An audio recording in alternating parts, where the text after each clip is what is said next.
So just a real quick video here. Obviously I'm going to ask you guys the question of what is it that KUBRAT PULEV should do next? Because KUBRAT PULEV, obviously with a win over Hughie Fury this past weekend in very, very good fashion, by the way, it's a case of what does he do now? Because now he's the IBF mandatory of the Anthony Joshua title, the IBF of course. The IBF haven't called for that fight yet, but they will within the next several months. It will happen. So what does KUBRAT PULEV do now? Now, against Hughie Fury, although he looked good and he looks physically better than what he has done in a long, long time. He's 37 years old. He's no spring chicken. But he looked real good in that ring, and his boxing finesse was as good as ever. Bearing in mind, he hasn't had a fight in 18 months. His last fight was Kevin Johnson, where he went the distance with him. So, is it a case of KUBRAT PULEV will just wait around for his world title shot now? Is it a case of he should go on the road and take a couple of tick-over fights maybe? Or should he go fight a Povetkin? That would be an interesting one, I think. And it'd be a pretty big seller in Bulgaria as well. Or even in Russia or Germany on a neutral ground. That would be a huge fight.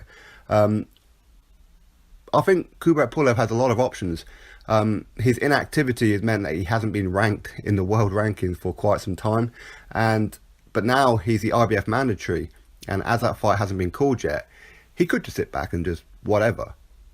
But I think he's got a target on his back now where a lot of fighters will be looking at him going, right, I want what you've got, which is the IBF mandatory. Why? Because it leads to a big payday and a big opportunity against Anthony Joshua. So, I mean, I wouldn't mind seeing KUBRAT PULEV fight a couple of times against pretty good opposition. As I said, I think that Alexander Povetkin would be a very, very good one. I think Andy Ruiz Jr. would be a good one, or Joseph Parker would be a good one. Dylan White, I think that's a Dylan White.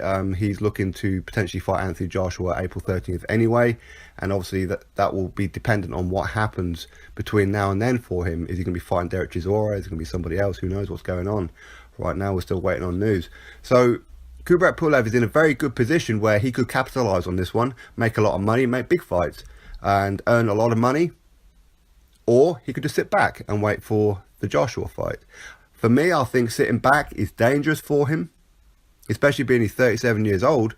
And if the IBF are not going to call it until, the next 6 or 7 months, maybe a bit longer, then he's only going to get older, isn't he?